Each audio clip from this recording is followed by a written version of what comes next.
Okay, this morning we get back on normal scheduling here again and back in the book of Proverbs. 2 weeks ago, we started the book of Proverbs and, excuse me, and last week Jim was with us, and so today we're back now on it again. What we dealt with the last time was just introduction to Proverbs. Now, today we're going to be studying chapter 1. When you get to the introduction of Proverbs, there's really not much that we need to know. However, there's 2 or 3 things that is important for us to understand about them. First of all, we studied last week that there are different forms of language and figurative language and so forth that fall under the word Proverbs. There are some times that a proverb will have a story that we would call a parable. Sometimes they will be a riddle. They'll say something and we have to stop and scratch our head and say, I wonder what he means by that, and try to work through this. Most of the time they are wise sayings. And sometimes, down there, I've got to the bottom, enigmas. That is something that you just, what does that really mean? But the idea of a proverb really is what we gave this last week, and it's a short statement that's going to teach us quite a lot. Now, again, last week we made this point, that is that the Proverbs are poetry, and the Bible poetry is made up of such things as this. If you take the first line, and I just represent it by X's, whatever it says. You take the first line, then you take the second line, and the second line says the same thing as the first line says, only in different words. In other words, it just repeats really what it says. Sometimes you'll take the first 2 sentences, and then the next 2 sentences will be the same thing as the first 2 sentences are. So you have to look and see how really are they all lined up. And then again, I put it in here that sometimes you'll have a proverb that'll say something, then the next line will repeat it, then the next line will say the same thing, then the next line will repeat it. And there are various ways of putting it together. Sometimes, if we started back over it again, you could say it'll say something up there with X's, and then the next line will say exactly the opposite. And so all we have to do is just be aware, really, of the Proverbs of being poetry. And when we think of the Proverbs being poetry, we're not talking about rhyming together. Thank you. We're not talking about the way we think about it here in America, of Mary had a little lamb, its fleece was white as snow, and then now we've got to get something down there that's going to rhyme with this. The Hebrew poetry was made on this kind of form that we've got right here. Now, what is a proverb? Here, I think, is a major thing to remember.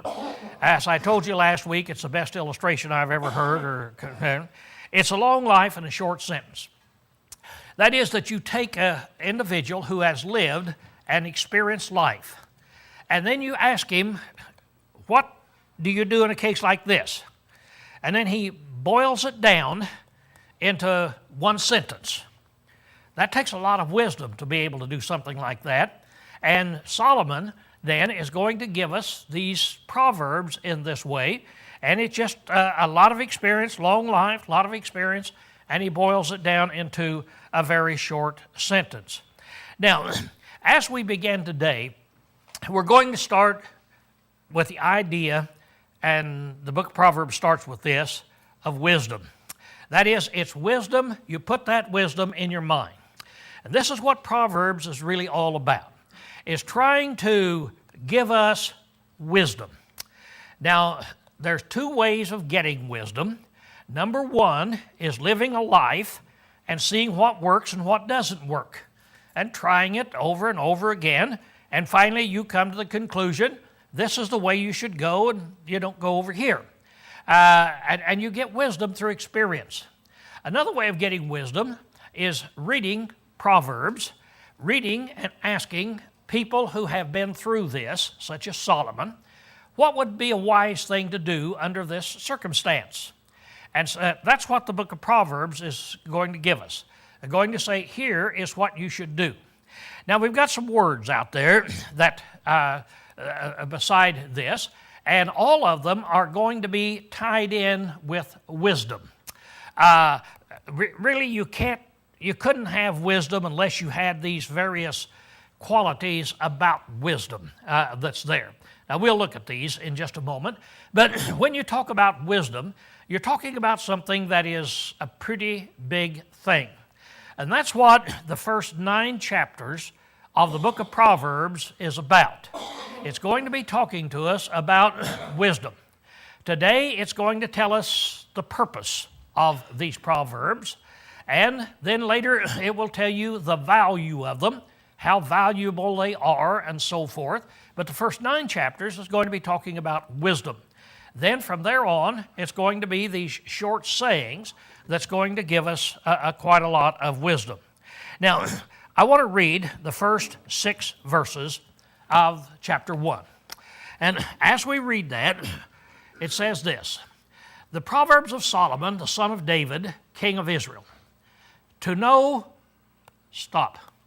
Now, here he's going to tell us why he's writing these proverbs. In other words, Solomon is writing these proverbs. Why? Why is he giving us this? That's what he's starting to tell us now. He says the purpose is to know wisdom and instruction, to discern the words of understanding, to receive instruction in wise dealing, in righteousness and justice and equity, to give prudence to the simple, to the young man knowledge and discretion, that the wise man may hear and increase in learning, and that the man of understanding may attain unto sound counsels, to understand a proverb and a figure, the words of the wise and their dark sayings. So he said, now here is the purpose of this book. And he's going to tell us that the purpose of this book is to help the people here who are young and simple. The word simple here just means inexperienced. To give the inexperienced person that hasn't gone through life, to give them this wisdom. Now, he goes ahead and he says, now to the older man, and he now is writing to that. In other words, there's none of us of any age that can escape the necessity of studying Proverbs. So he's going to tell us now about these in this way. Let's define these words, since Solomon said, this is the reason I'm writing this. He says, to know wisdom and instruction. So now, so that we might know wisdom. Well, how do we define wisdom? What is it? Well, it's the ability to perceive the long-term effects of our choices. Now, that's a dignified statement of the way it is. Another way of putting it, it is the ability to see the end from the beginning. That really is a good way to understand wisdom. It's the ability to see the end from the beginning. If I were to come to you and ask you about a problem that I have, I can make 2 choices. I don't know which one to make. And it doesn't make any difference what it is. Whether it's buying an automobile, buying a house, getting married, whatever it might be, quitting my job, taking a new job, 1,000 different things. And I want to know, what would be the wise thing to do? Well, if I go to you, somebody who has wisdom, it means that you have the ability to look at what I'm going to do, and then you can see down at the end of it. And you can say, Lowell, I wouldn't do this if I were you, because here's what will happen down in the future. So it's the ability to be able to put those things together and to see the end from the beginning. You might tell me what I'm getting ready to do. Let's say, take this new job, or I've got 2 jobs out here. One of them pays $150,000 a year. The other one pays $50,000 a year. Which one do I take? Well, you'd say that's a simple thing. You take the one that pays the most. But if I go to somebody with wisdom, they might look and they might say, now, I tell you what I would do. I would take the $50,000. I realize you're going to be losing $100,000 a year. But here's the reason why. Because if you take this job, the chances are you're going to lose that job in 3 months because it's going to be shut down and you're going to lose your job and be looking at it again. If you take the $50,000, that job is pretty secure, about as secure as you can get, and you'll be able to work there for years and years and years. Now, not only that, but if you take this $150,000, even if you keep it 2 or 3 years, it'll eventually play out, and you're not going to get any more money. But if you take this other one, the increase is going to come fast, and in 4 years, you'll be up making $150,000. In 8 years, you'll be making $250,000. In other words, if somebody could analyze and look and tell me, because they can see the end from the beginning. And so that really is what wisdom is. Other people define it as the proper use of knowledge. Now, that is okay. That's a good definition. What that would mean is that you go to a man of wisdom, and the man of wisdom has knowledge. Let's take the same example that we had. That man of wisdom is somebody who has to have knowledge. They know about this job, and they know about this job, and they know about this, and they know about this, and they know about this. And if they properly use that knowledge, then they'll be able to see the end from the beginning. So that really is what wisdom is. And I'd like for you to remember it in this way. The ability to see the end from the beginning. All right, he said now, to know wisdom and instruction. So he's going to teach us instruction. Now the word instruction means the practical side of understanding life. It's talking about chastisement. It's talking about how we are chastised and go through life. It's if I understand life, then I will live life a certain way. It's like raising a child. You raise a child and you tell them, now here's what you do here and here's what you do there. So all of their lives in here, to their adult life, you're guiding them and you're instructing them and telling them how they should live their life so they can have a happy adult life. That's what this is about. It's telling us, giving us the instruction so that we can have that happy life. Then he says, to discern the words of understanding. Now the word discern means to see or understand the difference, to discriminate. Now this is a big thing. When you look at something, there's lots of things in this life that they don't look, there's no difference between them as far as you can see. They're pretty close to one another and there's not much difference. But remember, there always is a difference. There is a difference in everything. Now, he says, I'm giving you these proverbs so you will be able to discriminate or look at a situation and be able to tell the difference in this. Instead of saying, well, this is just like that and so blah, blah, blah, blah, and go on. No, just remember, whatever the situation is that you have, you look at another situation and there is a difference in them. And wisdom is the ability to be able to discriminate and say, I'm going to do this because it's different from this over here. So discerning. Understanding, so that we can understand certain things. That means to perceive the significance of something. So we understand the significance of it. If you, whatever action you have, you say, what is the significance? Well, you look at it and you say, some actions have very little significance, have very little outcome. A group of people going out and play soccer tonight. Shall I go and play with them? Okay, how important is that now? How important is it? So you look at it and you say, well, what is the significance? And you say, well, it'll give me some exercise, it'll give me some health, and I'll be able to have some association with my friends, and there's significance in there that is there. But if you say, I think I'll quit my job and go play professional soccer. Now, what's the significance of that? See? Now, the significance is there's something a whole lot greater. Now then, you're putting your life in the hands of this decision.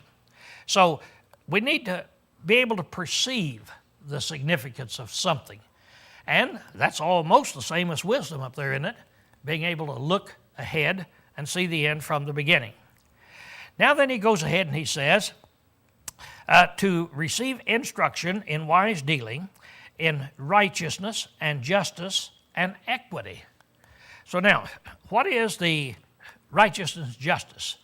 So as we make a decision, if we're a wise person, we'll be able to make decisions based on righteousness and justice. Now, righteousness just really means doing that which is right. And justice means the application of moral righteousness, or the application of righteousness.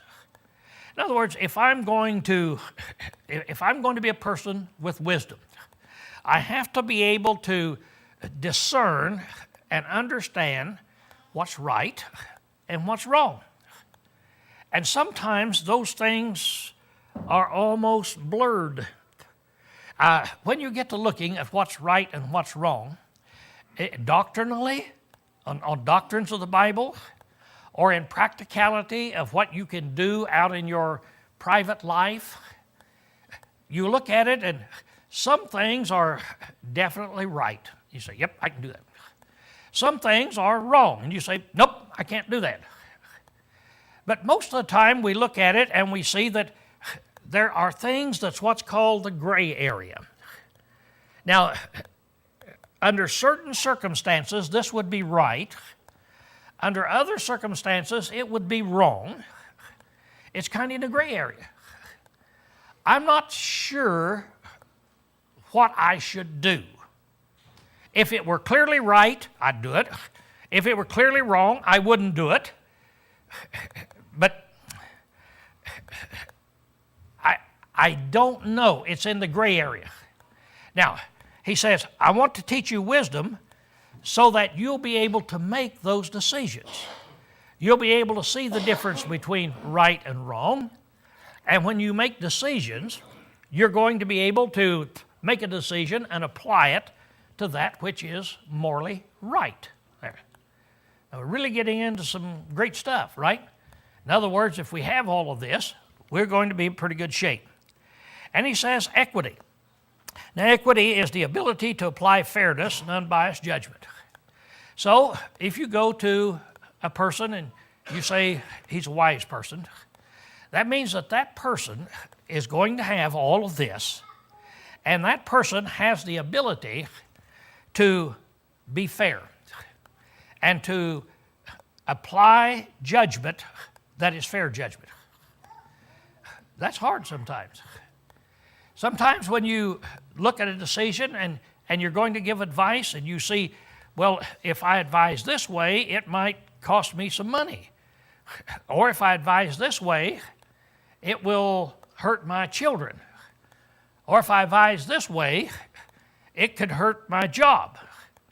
And so you look at it, and can you do it in an unbiased way? Can you say, no, I'm going to set aside my own bias, my own desires, and I'm going to make a decision and give advice based on what is right and what is wrong, and not what I would like to see done.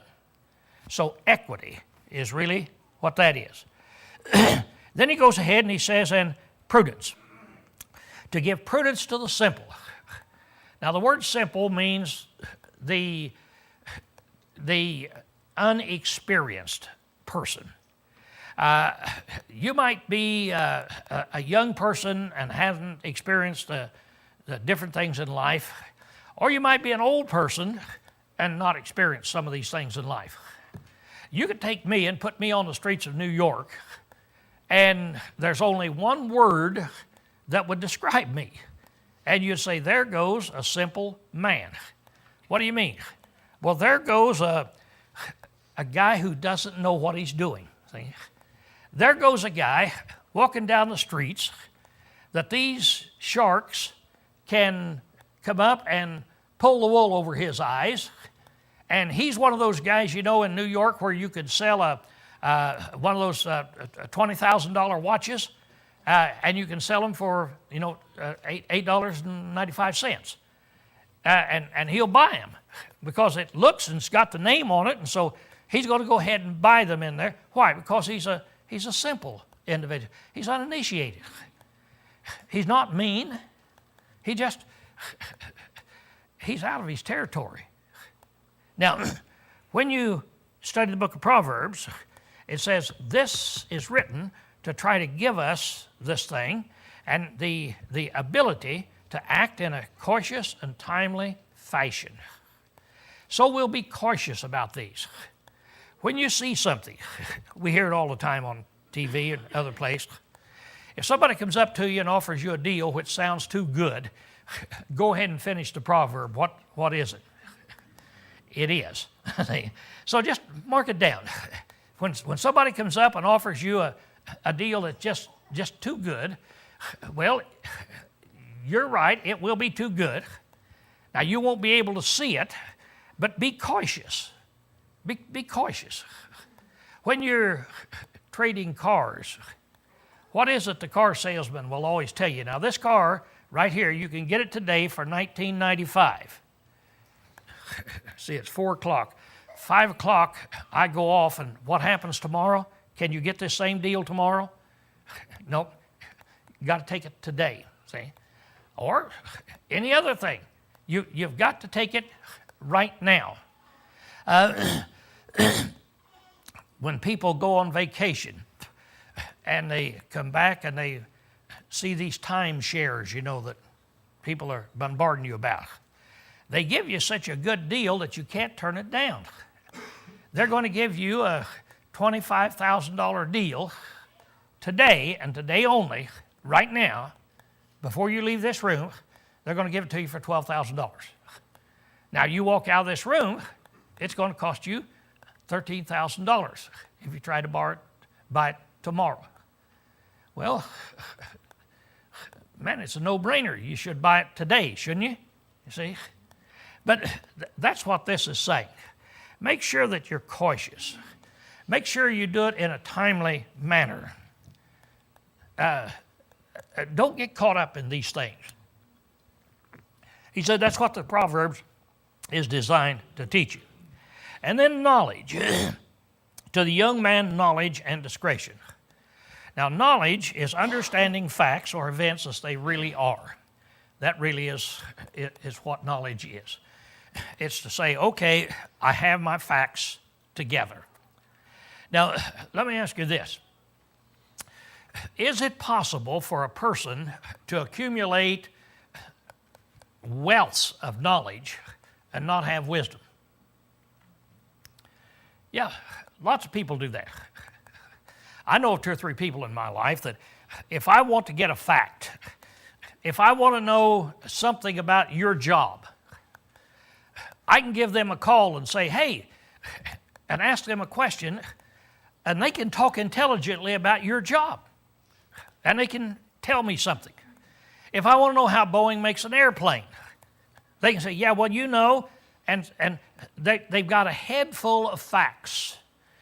But as far as wisdom is concerned, I wouldn't ask them anything. Now, on the other hand, can you have wisdom and not have knowledge? See, that's an impossibility.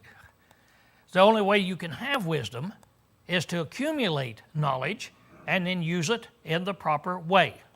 So he said, now I want to give you this so that you can accumulate knowledge and then be able to take these knowledge or these facts and use them in the right way. The next word he says is discretion.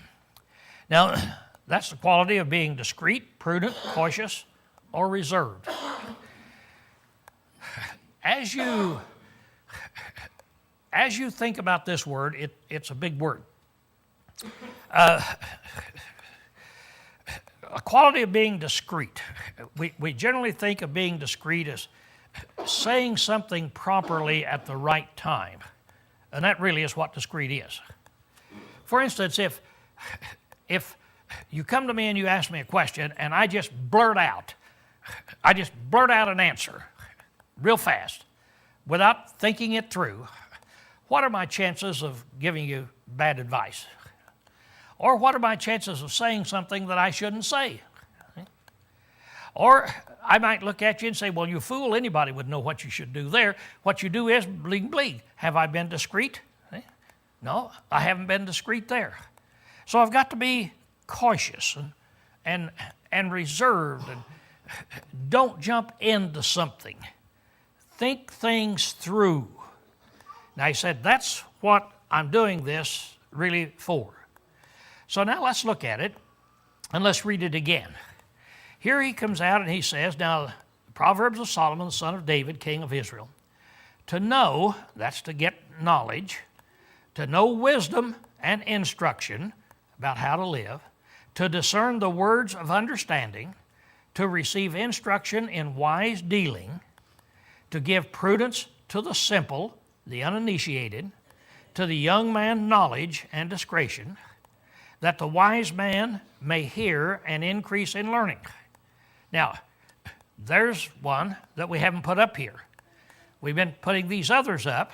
Now then, we're moving out of the inexperienced area into the wise man. So now, let's suppose that there's somebody here that, wisest man you know, here in Monroe, sitting there in the pew right now. Everybody said, that's the wisest man that I know. Okay, let's look at what it says. That the wise may hear and increase in learning. So what can a wise man do if he reads the Proverbs? He'll increase in learning. So there, you don't ever get too wise to learn something. All right, that he may increase in learning, that the man of understanding may attain unto sound counsel. So now then we take this wise man, a man of understanding. This is a very important individual, somebody who has a lot of great qualities about him. But now as we read the Proverbs, it will help him to attain unto sound counsel. It'll help him to give good advice. So if we read no farther, how long should we study the Proverbs in our life? See, it should be a lifelong situation that we have. Then he says, as you study this, it will teach you in here to understand a proverb and a figure. So we're going to look at it and we're going to try to discern how do you understand a proverb? Lots of people in the world do not have a sense of humor. That has nothing to do with proverb. But they don't have a sense of humor, so they don't understand when you say something humorous.